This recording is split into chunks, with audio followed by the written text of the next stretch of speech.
السلام عليكم البنات، كي راكم؟ لاباس؟ كلشي مزيان؟ نتمنى تكونوا بخير وعلى خير ان شاء الله. اليوم بغيت ندير معكم غريبه بهله، ولكن انا غندير فيها الزبده، ندير فيها شويه د اللوز كيجي معها.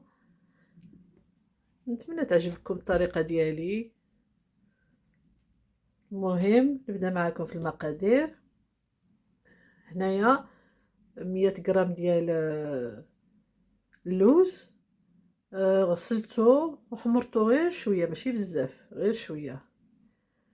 ودرت هنايا 100 غرام ديال الزبده، الكاس ديال الزيت، 100 غرام ديال السكر، جوج فاني، شويه ديال الملحه.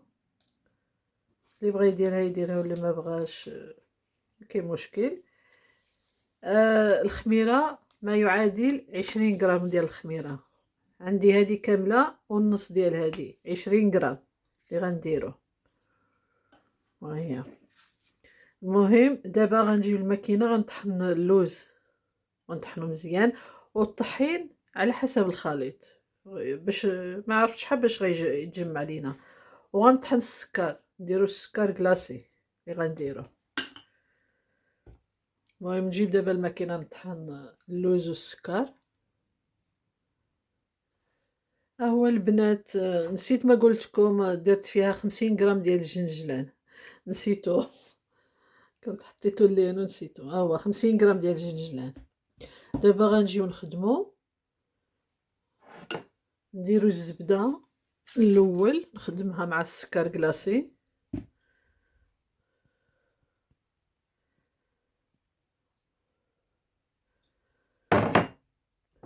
ها هو ندير السكر كلاصي،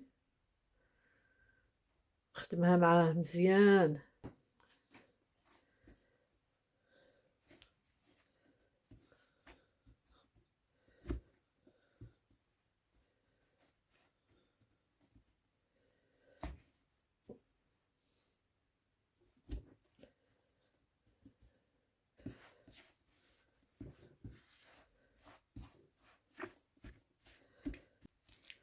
نجيو نكبو فيها الزيت، نزيدو الزيت.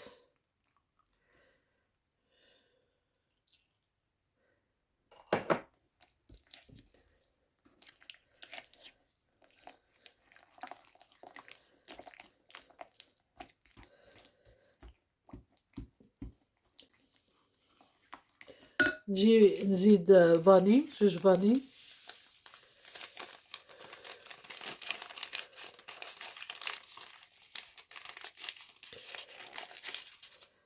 ونزيد الملحه ونخدمها مزيان.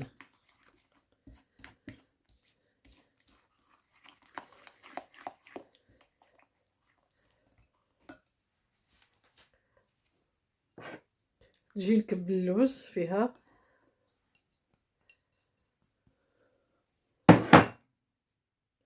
ونزيد الزنجلان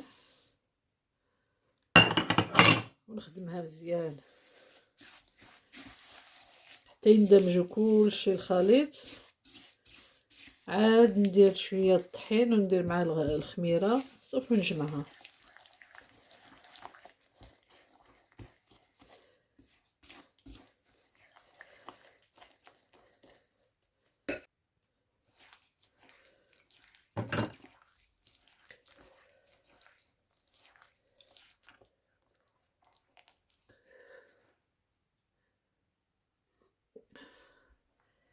هو بعد ما ندمج الخليط كلشي تخلط، هو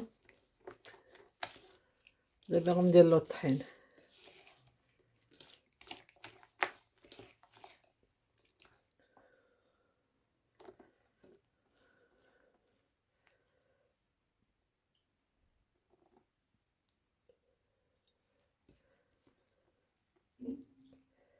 غنجيب الخميره هنايا نديرها مع شويه الطحين باش نغرب لها هنايا.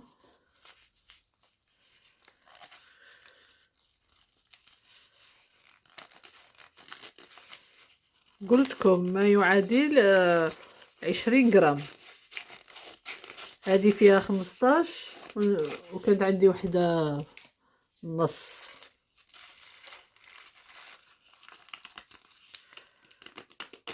لان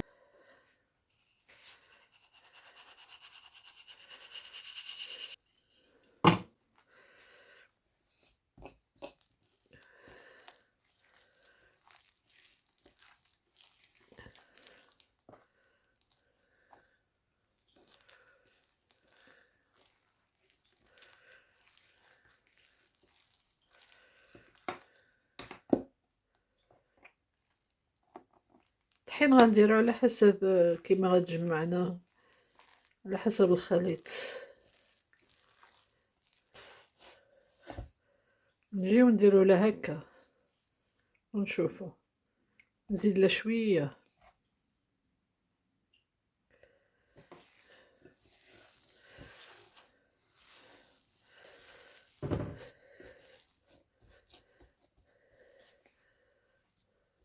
دابا غنجيو نديرو لها هكا صافي. هكا خصها تكون هكا. هي نجيو نخدموها نديرو لها هكا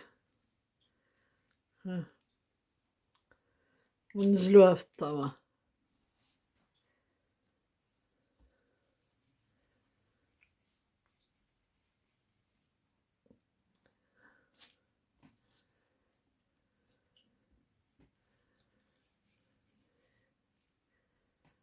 كيما بغيتو ديروها، بغيتو ديروها صغيرة ديروها، بغيتو ديروها كبيرة ديروها.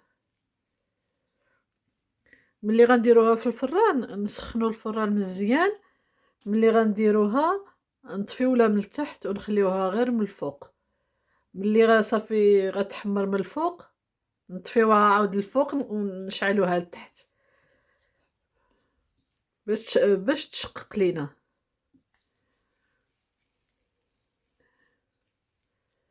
صافي نبقاو معاها هكا حتى نكملوها. ها هي البنات كي كتجي، شفتي؟ ها هي كتجي زوينه. نتمنى تجربوها.